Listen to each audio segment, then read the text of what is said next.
Coach, a team that came in talented, obviously UMBC. They didn't turn it over as much as I thought they were going to turn it over, but they have talent, and you guys seem to struggle with some execution down the stretch. I didn't think we struggled with execution at all. I thought we got a boatload of great looks that just didn't fall for us today. And we're going to continue to go back to the drawing board and work at it. But we got the shots that we wanted to get for the people that we wanted to get shooting, and we just got to walk away with either fouls or points. Yeah, how much did not obviously having Jess and Chanel and Michaela inside, how much did that hurt with the short bench? I mean, I'm pretty sure it played a role, but, there's nothing we can do about it. Everybody in the country has an injury or two, and we're no different.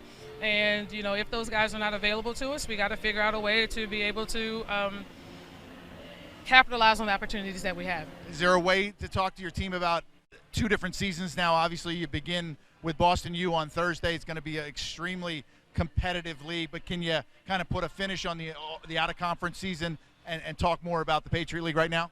Well, yeah, now we can turn our attention there as we have no more non-conference games left.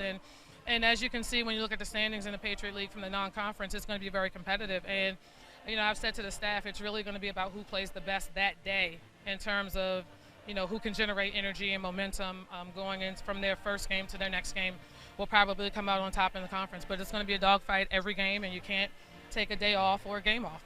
And Thursday will be home, so that's good. Thanks for a little bit of time. Appreciate it. No problem. Thank you. Okay, let's bring in Natalie.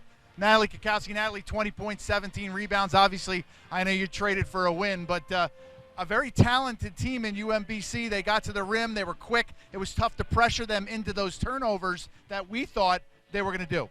Yeah, I mean, going forward, we definitely have to do a better job of containing the ball, whether it's man or zone, no matter if it's a guard or a forward, and then ending the play with the rebound. But like Coach Kia was saying, we got the shots we wanted, and now going down the stretch, just finishing those shots and finishing the plays on offense. But it was good to see that we're getting the shots we wanted. We executed, just finishing the plays. So that's something, obviously, watching the film you can think about. Listen, we're getting the shots. They just got to fall down. And like Coach said, it's a matter of some nights they go in, some nights they don't. But you still had a chance to win it here at the end. I agree, and we were definitely aggressive the entire game, which was good for us. I felt like we really got our offense going, and it'll be good as we carry that into Patriot League. And the Patriot League is going to be very interesting. You're obviously one of the top players. Do you see it as a competitive league that's going to come right down to the finish? It definitely is going to be competitive this year for every team.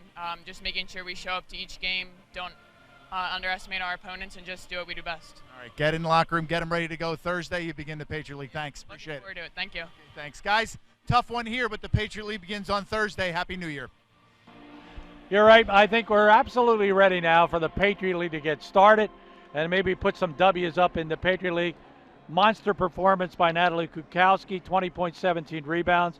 But maybe even more of a monster performance by Tasia Oliver, 30 points, as we take a look at the highlights. Yeah, Tasia Oliver, just so difficult to stop. But you're right about Natalie Kukowski. I mean, she just does a little bit of everything there. She shows her passing ability, finding Havis under the bucket. But this young lady, she was something else. I mean, just as advertised, among the top 20 scorers in the country is Tasia Oliver, and she demonstrated all of her skill tonight.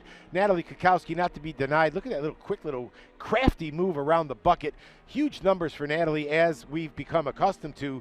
Again, doing it all kinds of ways. Tasha Vipon, you pointed this out. Tasha Vipon, Gary, did a great job for Coach Damon Olsen off the bench, coming up with some key plays. But that woman, boy, Oliver was just all over the floor tonight. That time an offensive rebound sticks it back. Lafayette moved the ball well. Nicole Johnson contributes with a downtown three. Nice ball reversal right there. I think when Kia Damon Olsen breaks down this tape, she's going to have a lot to like about it. Oliver with a great kiss off the glass. Natalie hit two of these down the stretch. Gave Lafayette a 6-point lead at one point. We really thought this was going to be the sequence that separated them from the Retrievers. It was not to be, as UMBC played great defense. And this young lady, I'll tell you, Costa did a great job around the bucket, battling the taller Leopards inside, being physical. And, boy, how about Summers? A big game for her, backing up. I think she ended up with 17, but did a terrific job in support of Oliver. This is an underrated. I did not know exactly what to expect from UMBC, Gary, but I'll tell you, they came in, they're well coached, they're well organized, they've got just enough offensive weapons, and, hey, give them credit. They did a good job today. And some of the offensive numbers, you see Lafayette did not shoot the ball all that well. They've struggled a bit. They're 8th in the Patriot League right now in shooting the basketball, and that is their percentage, 38% on the season. Obviously, UMBC shot the ball a little bit better. The turnovers, we said at the beginning of the game, whoever wins the turnover battle probably wins this game. We didn't win it.